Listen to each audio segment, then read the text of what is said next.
আমাদের ইবাদতগুলো অনেকটা অন্তঃসার শূন্য হয়ে গেছে। কিরকম? নামাজ পড়ি, নামাজে কি পড়ি বুঝি না, নামাজে মনোযোগ আসে না। দীর্ঘদিন নামাজ পড়ছি, চোখ দিয়ে কখনো পানি বের হচ্ছে না। রোজা রাখছি, রোজার আধ্যাত্মিকত্ব কি বুঝতে পারছি না। হজ করছি, হজের মূল চেতনা কি বুঝতে পারছি না।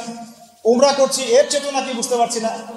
হজ বলেন, উমরা বলেন, কুরবানি বলেন, সাফা মারওয়া সাই বলেন, পাথর, শয়তানকে পাথর নিক্ষেপ বলেন, মাকাম ইব্রাহিমের সালাত বলেন, জমজম কূপ বলেন, আরাফার মাঠ বলেন, এই পুরো বিষয়গুলো, এবং ইয়াউমুন নাহার মানে পশু যে কুরবানি করলাম আমরা, ঈদুল আজহা পালন করলাম, এই পুরো বিষয়গুলোর সাথে একটা পরিবারের স্মৃতি জড়িত আছে।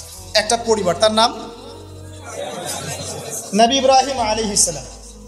একটু আগে আমরা দরুদ পড়েছি, আল্লাহুম্মা সাল্লি আলা মুহাম্মাদ, হে আল্লাহ মুহাম্মদ সাল্লাল্লাহু আলাইহি ওয়াসাল্লামের প্রতি আপনি শান্তি বর্ষণ করুন। ওয়া আলা আলি মুহাম্মদ, মুহাম্মদ সাল্লাল্লাহু আলাইহি ওয়াসাল্লামের পরিবারের উপরেও, কামা সাল্লাইতা আলা ইব্রাহিম, ঠিক যেমনি আপনি শান্তি বর্ষণ করেছিলেন ইব্রাহিম আলাইহিস সালামের উপরেও এবং তার পরিবার বর্গের উপরেও, একইভাবে পরেরটুকু, কামা বারাকতা আলা ইব্রাহিম। তো নবী সাল্লাল্লাহু আলাইহি ওয়াসাল্লামের সাথে ইব্রাহিম আলাইহিস সালামের নাম জুড়ে দেওয়া হলো কেন? একটা প্রশ্ন। এখানে অন্য কোন নবীর নাম কেন এলো না? নবী সাল্লাল্লাহু আলাইহি ওয়াসাল্লাম এবং ইব্রাহিম আলাইহিস সালামের জীবনের মধ্যে সবচেয়ে বেশি মিল ছিল। অন্য নবীদের চাইতে ইব্রাহিম আলাইহিস সালামের সাথে তার জীবনের সবচেয়ে বেশি মিল ছিল। যখন মেরাজে নবী সাল্লাল্লাহু আলাইহি ওয়াসাল্লাম গিয়েছেন আল্লাহ পাকের সাথে সাক্ষাৎ করতে, তখন তিনি বলেছিলেন ফিরে এসে যে আমি সপ্তম আসমানে বাইতুল মামুরের সাথে হেলান দেয়া অবস্থায় ইব্রাহিম আলাইহিস সালামকে দেখেছি। আমি আবার বলছি, আমি সপ্তম আসমানে পার হয়ে বাইতুল মামুর কি? ফেরেশতাদের তাওয়াফ করার জায়গা, কাবা ঘরের সোজা উপরে। তো এই বাইতুল মামুরে ইব্রাহিম আলাইহিস সালামকে হেলান দিয়ে বসে থাকতে দেখেছি, এবং আমি দেখেছি আমার চেহারা এবং তার চেহারা সম্পূর্ণ এক। মানে আমাদের নবী মুহাম্মদ সাল্লাল্লাহু আলাইহি ওয়াসাল্লাম এবং আমাদের নবীগণের পিতা আবুল আম্বিয়া ওয়াল মুরসালিন ইব্রাহিম আলাইহিস সালাম, তাদের দুইজনের চেহারা ছিল একই রকম। চেহারা একই রকম, একটা রূপক অর্থ হতে পারে, সেটা হলো তাদের জীবনের প্রতিটা ক্ষেত্রেই মিল আছে। একটু আমি সংক্ষিপ্ত আকারে দেখাবো আপনাকে। ইব্রাহিম আলাইহিস সালাম জন্মগ্রহণ করেছেন ব্যাবিলন শহরে। ব্যাবিলন সভ্যতার নাম শুনেছিলেন? আজকে থেকে 2500 বছর আগের সভ্যতা। এবং এখন আমরা সভ্যতা নিয়ে অনেক বড়াই করে থাকি, কিন্তু অনেক বড় বড় উঁচু উঁচু সভ্যতা পৃথিবী থেকে বিদায় নিয়ে চলে গেছে, আমরা ওদের নামও জানি না। আদ জাতির নাম শুনেছেন? ইরম, সামুদ, এগুলোর নাম শুনেছেন? ইরম যাতিল ইমাদ লাম ইখলাক মিসলুহা ফিল বিলাদ। আল্লাহ পাক বলেছেন ইরম এবং সামুদ এমন জাতি ছিল, এরা এমন জাতি ছিল, এরকম কোনো সভ্যতা এর পরে আর প্রতিষ্ঠিত হয় নাই। লাম ইখলাক মিসলুহা ফিল বিলাদ, পৃথিবীতে এর চেয়ে উন্নত কোনো সভ্যতা এরপর আসে নাই। আমরা সভ্যতার বড়াই করাটা একটু কমিয়ে দেই। এমন অনেক সভ্যতা চলে গেছে, নামও নিশান মিটে গেছে, যেগুলো আমাদের চেয়ে অনেক উচ্চ ছিল। আসেন, ব্যাবিলনের সেই সভ্যতার মূল জিনিস ছিল শিরক, মূর্তি পূজা, এবং মূর্তি পূজক শাসক, তার নাম কি ছিল? নমরুদ। কি নাম ছিল? নমরুদ। খুব শর্ট করে শেখাচ্ছি ভাই, সময় নিব না ইনশাআল্লাহ। এবং এই নমরুদের যে প্রধান পুরোহিত, তার নাম ছিল আজার। কি নাম? আজার। এবং এই আজার এর ছেলে হচ্ছে ইব্রাহিম আলাইহিস সালাম। আল্লাহ পাক সবচেয়ে বড় পুরোহিতের ঘরে জন্ম দিয়েছেন সবচেয়ে বড় তাওহীদপন্থীকে। ঠিক যেমন নবী সাল্লাল্লাহু আলাইহি ওয়াসাল্লাম যে সমাজে ছিলেন, সমাজটা কেমন ছিল? শিরক, রিবা, সুদ, ঘুষ, জেনায় ভর্তি। আল্লাহ পাক ওই কুরাইশদের মধ্যেই জন্ম দিয়েছেন কাকে? মুহাম্মদ সাল্লাল্লাহু আলাইহি ওয়াসাল্লাম। দেখেন চেহারার মিল পাচ্ছেন, জীবনের মিল। এবার ইব্রাহিম আলাইহিস সালাম যখন সত্য চিনতে পারলেন, তার বাবাকে তিনি বলছেন, কি বলছেন? সূরা মারিয়াম পড়ে দেখবেন। তিনি বলছেন ইয়া আবাতি, হে আমার বাবা, লিমা তা'বুদু, তুমি কেন তার উপাসনা করো? মা লা ইয়াসমাউ, যে শুনতেও পারে না, ওয়ালাম ইউবসিরু, এবং দেখতেও পারে না, ওয়ালাম ইউগনি আনকা শাইআ, এবং তোমার কোনো উপকারও করতে পারে না। ইব্রাহিম তার পিতাকে বলছেন, আজারকে, তুমি কেন এমন এক সত্তার উপাসনা করো যে না দেখে, না শোনে, না তোমার কোনো ক্ষতি করতে পারে, না উপকার করতে পারে। সেম দাওয়াত দিয়েছেন নবী সাল্লাল্লাহু আলাইহি ওয়াসাল্লাম তার চাচাদেরকে, কুরাইশদেরকে। তিনি এই পাহাড়ের উপর দাঁড়িয়ে বলছেন, হে কুরাইশ, নবী সাল্লাল্লাহু আলাইহি ওয়াসাল্লাম, তোমাদেরকে আমি যদি বলি এই পাহাড়ের পিছনে শত্রু দল আছে, তোমাদেরকে আক্রমণ করবে, তোমরা কি বিশ্বাস করবে?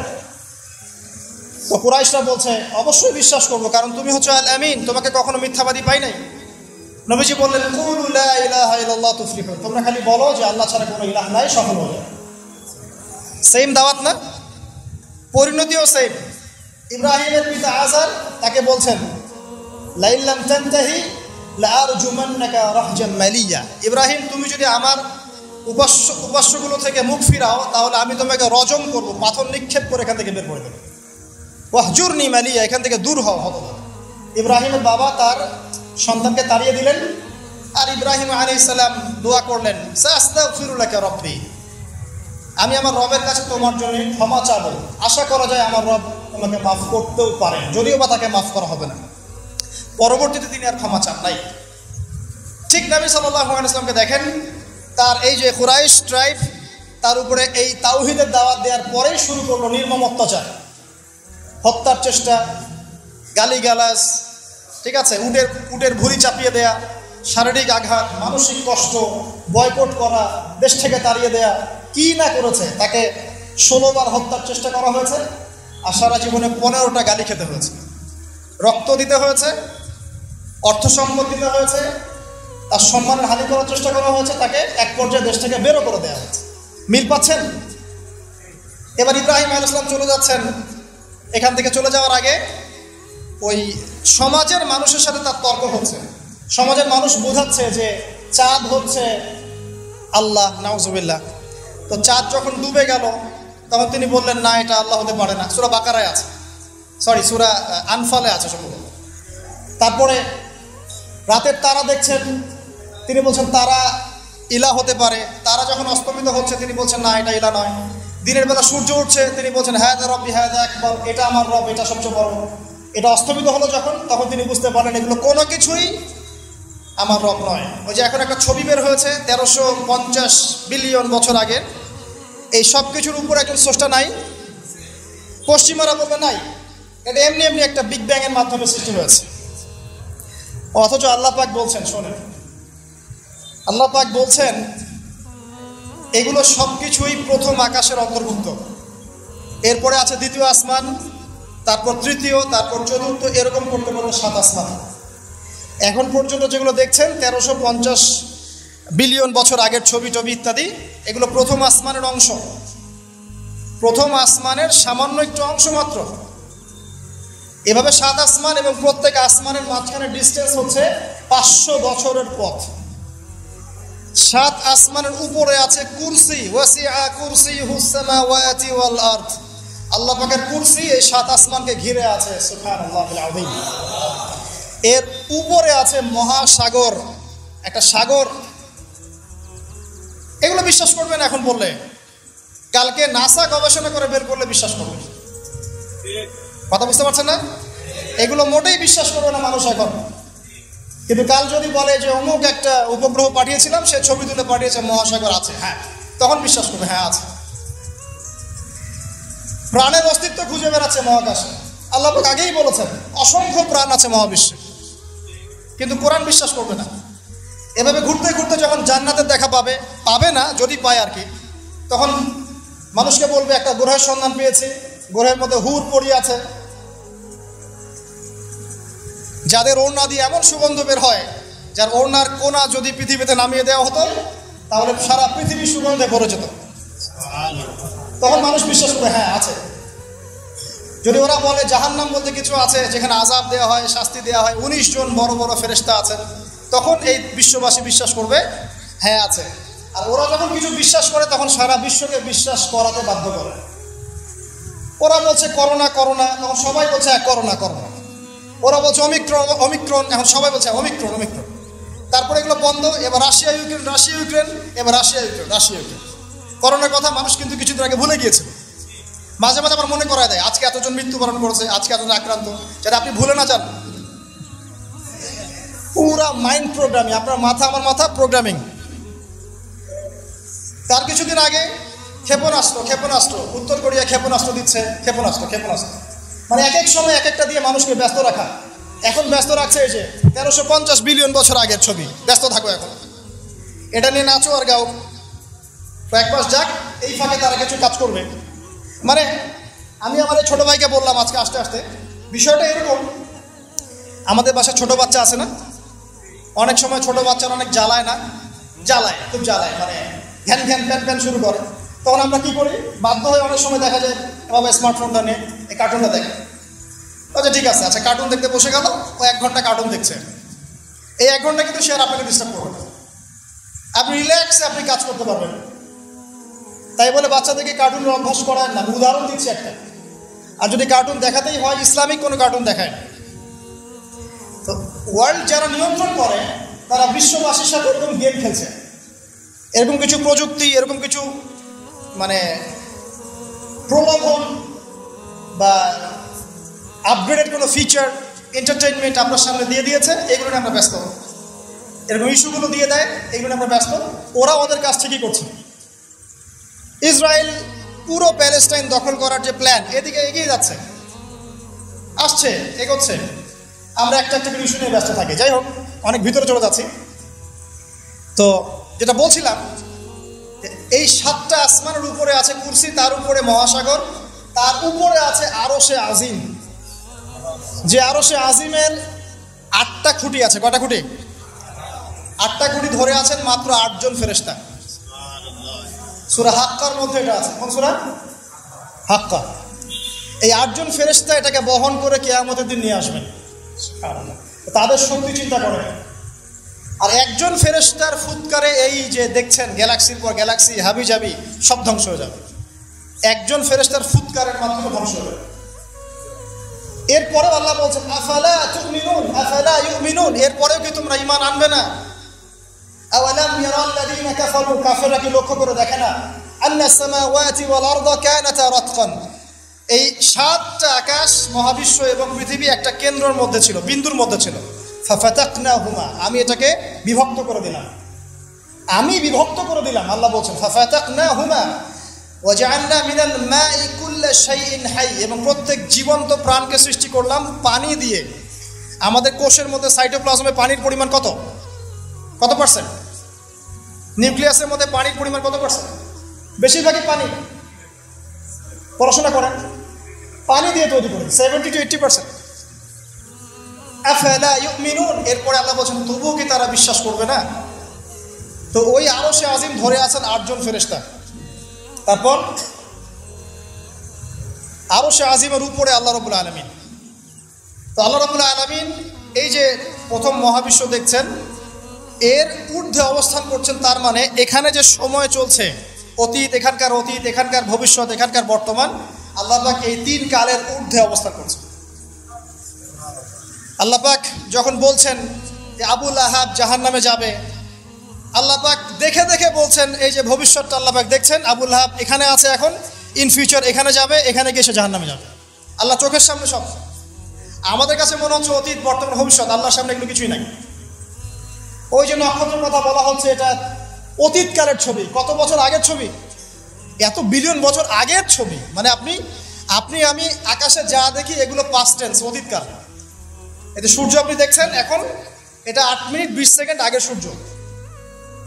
ওদের থিওরি মতে আলো আসতে যে সময়টুকু লাগে, এই সময়টুকু চলে যাচ্ছে আপনার। আলো আসতে কতটুকু সময় লাগে পৃথিবীতে? 8 মিনিট 19 সেকেন্ডের মতো। তার মানে আপনি যে সূর্যটা দেখছেন, এটা আসলে 8 মিনিট 19 সেকেন্ড আগের সূর্য। তার মানে আমরা যা দেখছি আকাশে সব পাস্ট টেন্স, অতীতকাল। তাহলে যদি সূর্য থেকে পৃথিবীকে দেখা যায়, তাহলে ওরা পৃথিবীর অতীতকাল দেখবে। কথা কি বুঝতে পারছেন? আল্লাহ পাক এগুলো সবের ঊর্ধ্বে। এই আলোর চেয়ে প্রচন্ড গতিতে, আলোর বেগের চেয়ে যদি অনেক অনেক অসীম গতিতে কেউ যদি ছুটতে পারে মহাকাশে, তাহলে সে এই সব কালের ঊর্ধ্বে চলে যাবে। স্টিফেন হকিংসের মতো সূত্র আছে এরকম। এটাই নবী সাল্লাল্লাহু আলাইহি ওয়াসাল্লামের মেরাজের সাথে মিলে যায়। তিনি গিয়েছেন, ফিরে এসেছেন, এসে দেখেছেন অজুর পানি গড়িয়ে পড়ছে টাইমের ঊর্ধ্বে। সবই বৈজ্ঞানিক, আসলে প্রমাণ করতে পারে না। তখন বলবে যে ধর্ম, মৌলবাদ, অন্ধবিশ্বাস ইত্যাদি ইত্যাদি। যখন প্রমাণ করতে পারবে তখন ধার্মিক হয়ে যাবে প্রতিটা বিষয়। তো এটা নিয়ে আরো ডিপ কথা আছে, আজকে ওইদিকে আমি যাচ্ছি না, শুধু এতটুকু বলছি আল্লাহ পাক এই সব কিছুর ঊর্ধ্বে, সেখান থেকে আল্লাহ রাব্বুল আলামিন সবকিছু দেখেন এবং শোনেন। আসুন, আল্লাহ কোথায় এটা খুঁজতে ইব্রাহিম আলাইহিস সালাম বলছেন, হয় তারা আমার রব, চাঁদ আমার রব বা নক্ষত্র আমার রব, সূর্য বড় সূর্য রব। যখন এগুলো ডুবে গেল তখন তিনি একটা কথা বললেন, সেটা কি? ইন্নী ওয়াজ্জাহতু ওয়াজহিয়া লিল্লাযী ফাতারাস সামাওয়াতি ওয়াল আরদা হানিফা ওয়া মা আনা মিনাল মুশরিকিন। আল্লাহ পাক এটা অন্য জায়গায় বলেছেন, মা কানা ইব্রাহিমু ইয়াহুদিয়্যা ওয়ালা নাসরানিয়্যা। ইব্রাহিম ইহুদি ছিল না, নাসারা ছিল না, ওয়ালাকিন কানা হানিফান মুসলিমা, তিনি একনিষ্ঠ মুসলিম ছিলেন। ওয়া মা কানা মিনাল মুশরিকিন, তিনি মুশরিকদের অন্তর্ভুক্ত ছিলেন না। হুয়া সাম্মাকুমুল মুসলিমিন, তিনি তোমাদের নাম দিয়েছেন মুসলিম। তো একইভাবে নবী সাল্লাল্লাহু আলাইহি ওয়াসাল্লামকে দেখেন, তিনিও কিন্তু সমাজের অরাজকতা দেখে হেরা গুহে চলে গেলেন, সেখানে আল্লাহকে ডাকতে লাগলেন, ধ্যান করতে লাগলেন।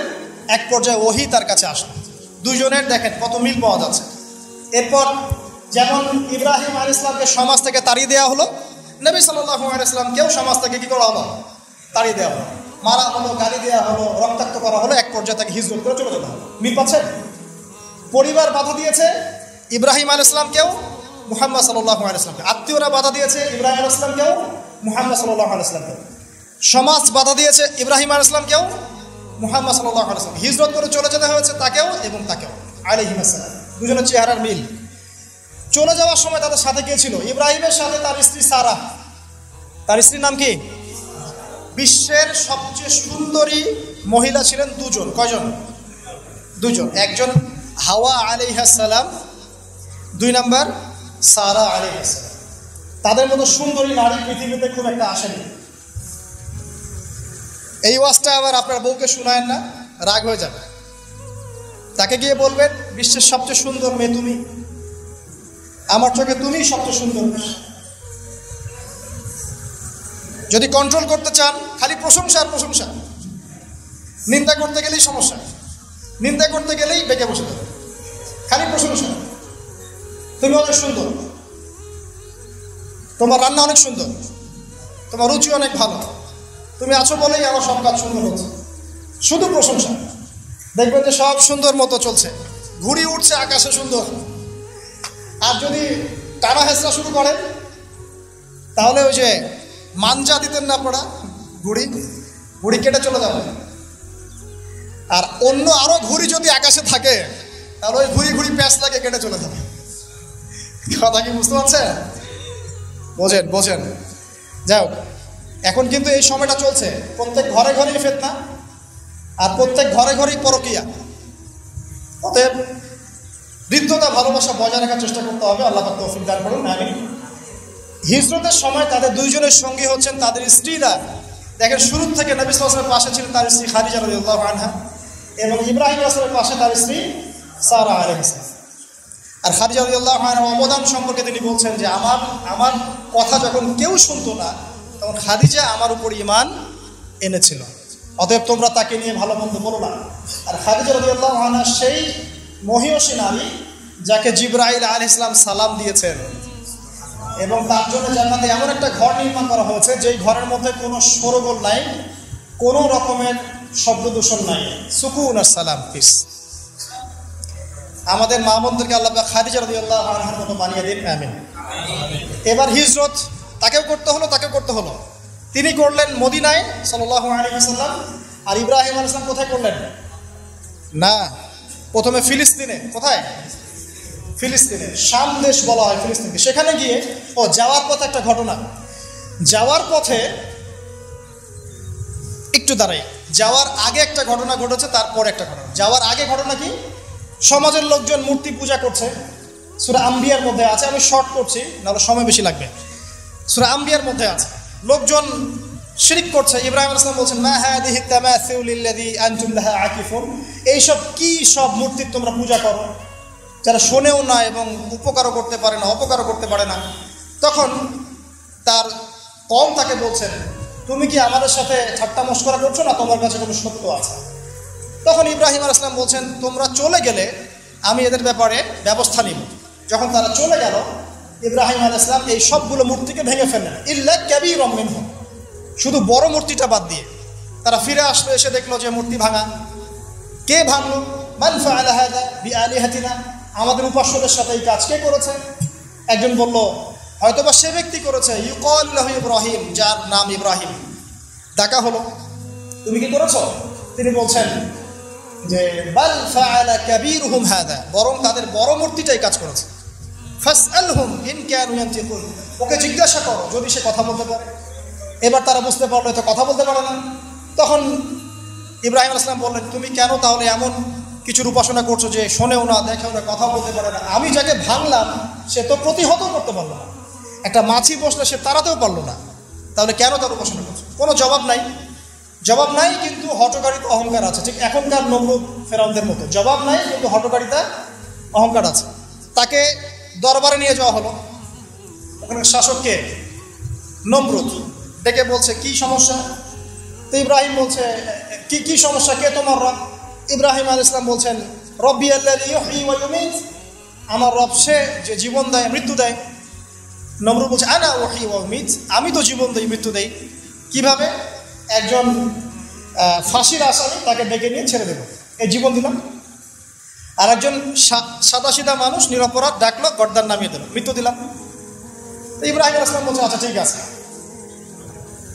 ক্বালা ইব্রাহিম রব্বি আল্লাযী ইউহয়ী ওয়া ইউমীত, তারপরে তিনি বলছেন, ইন্নাল্লাহা ইয়াতি বিশ-শামসি মিনাল মাশরিক ফাতি বিহা মিনাল মাগরিব, আমার রব আল্লাহ তিনি যিনি পূর্ব দিক থেকে সূর্যকে উদিত করেন, তুমি যদি রব হয়ে থাকো তাহলে পশ্চিম দিক থেকে উঠিয়ে দেখো। ফাবুহিতাল্লাযী কাফার, এরপরে সে কাফের, হতভম্ব হয়ে গেল, কিন্তু কিচ্ছু করতে পারলো না। সবাইকে বললে, একে ধরো। ওয়ানসুরু আলিহাতাকুম, তোমাদের ইলাহদেরকে সাহায্য করে একে ধরো। খুজুহু ওয়া হাররিকুহু, তাকে ধরো এবং আগুনে পুড়িয়ে দাও। ওই যে আগুনের কুণ্ডলি খোলা হলো, এবার তাকে আগুন জ্বালানো হলো, তাকে আগুনে ফেলা হচ্ছে। আগুনে পড়ার সময় আল্লাহ রাব্বুল আলামিন তার কাছে পাঠালেন জিবরাইল আলাইহিস সালামকে, এসে বলছেন, হাজাতান ইনদি, তোমার কি কোনো হাজত আছে আমার কাছে? তখন ইব্রাহিম আলাইহিস সালাম বলছেন, না, আমার হাজত আল্লাহর কাছে আছে। হাসবি আল্লাহ ওয়া নি'মাল ওয়াকিল, নি'মাল মাওলা ওয়া নি'মান নাসির। এই কথা বলার সাথে সাথেই আল্লাহ পাকের সাহায্য অবধারিত হয়ে পড়লো। আল্লাহ পাক বললেন, ইয়া নার, হে আগুন, কুনি বারদান ওয়া সালামান আলা ইব্রাহিম, ঠান্ডা হয়ে যাও, ইব্রাহিমের জন্য শীতল ঠান্ডা হয়ে যাও। ব্যাস, সবাই দেখলো যে ইব্রাহিম আগুনে পড়ে আছে কিন্তু উঠছে না।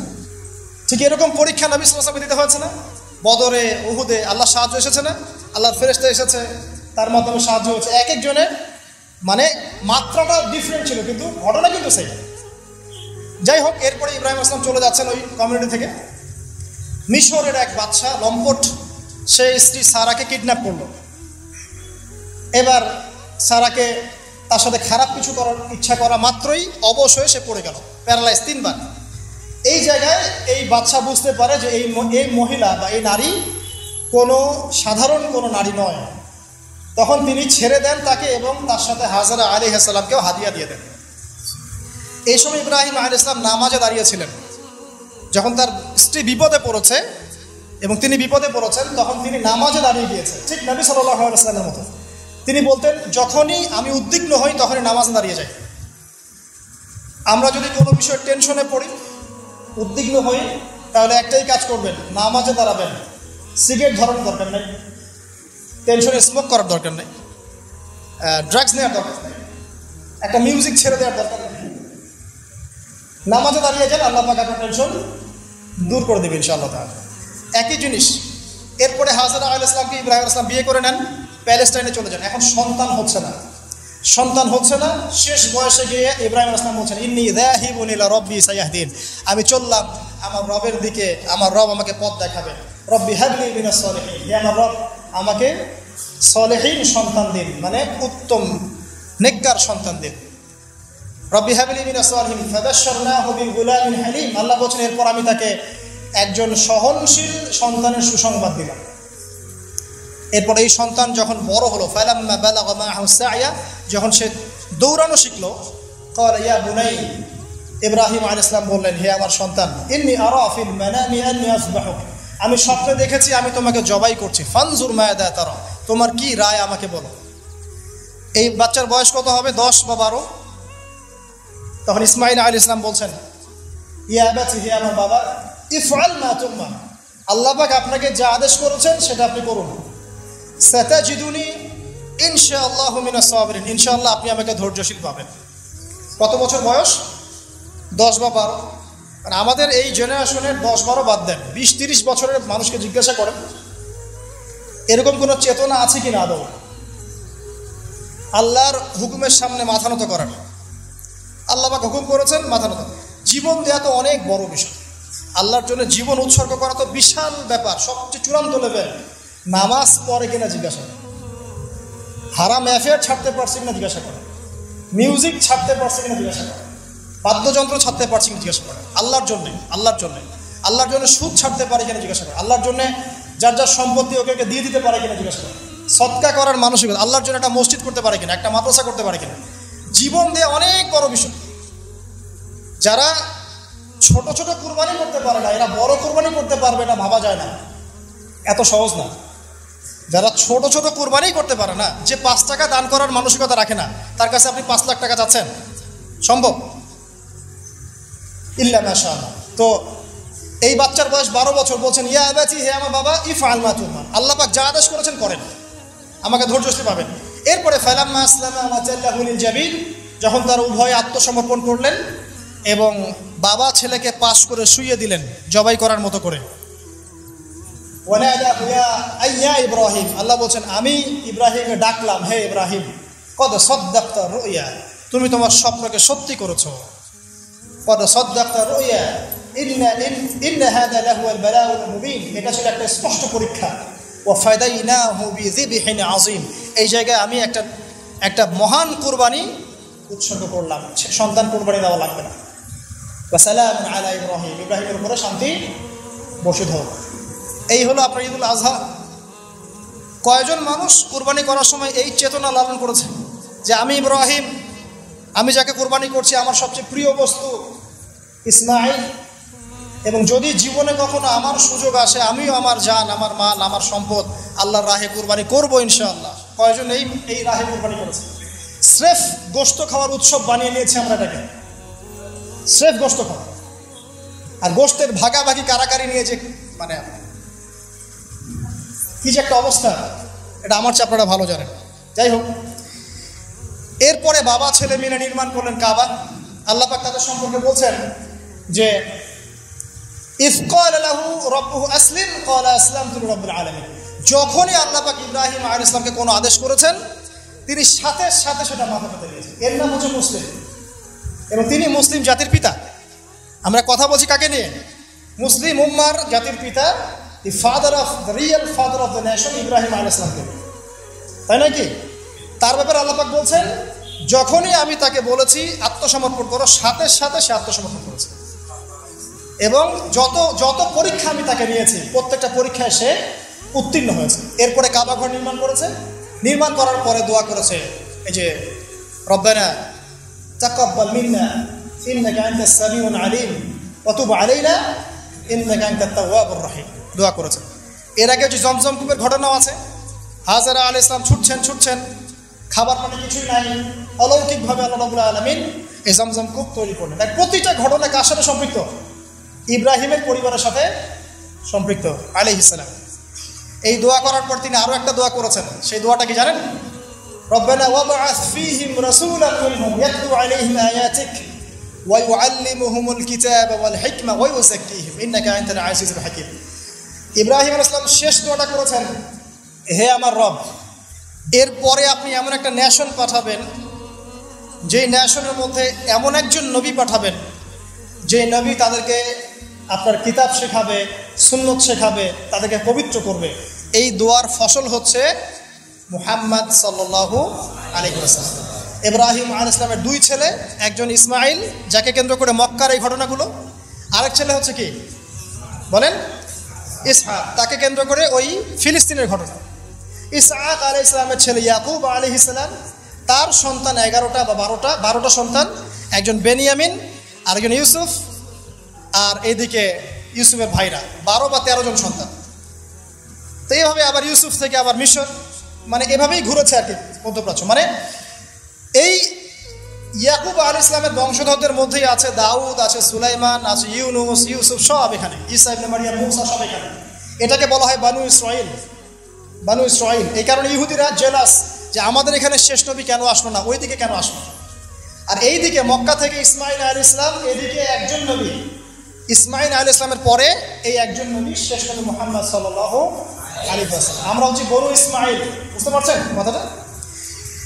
তো ওই যে দোয়া, তার ফসল মুহাম্মদ সাল্লাল্লাহু আলাইহি ওয়াসাল্লাম। এবার তিনি যখন দাওয়াতের কাজ শুরু করলেন, সেম পরিবার থেকে বাধা, সমাজ থেকে বাধা, হিজরত, রক্তক্ষরণ, আপনার গাছের ছাল পাতাকে থাকতে হয়েছে, তায়েফে মার খেতে হয়েছে, মদিনায় গিয়ে ইসলামিক স্টেট কায়েম করেছেন, বদরের যুদ্ধ করতে হয়েছে, উহুদ, তারপর খন্দক, তারপর হুদাইবিয়ার সন্ধি, তারপর খায়বার আক্রমণ, তারপরে মক্কা বিজয়।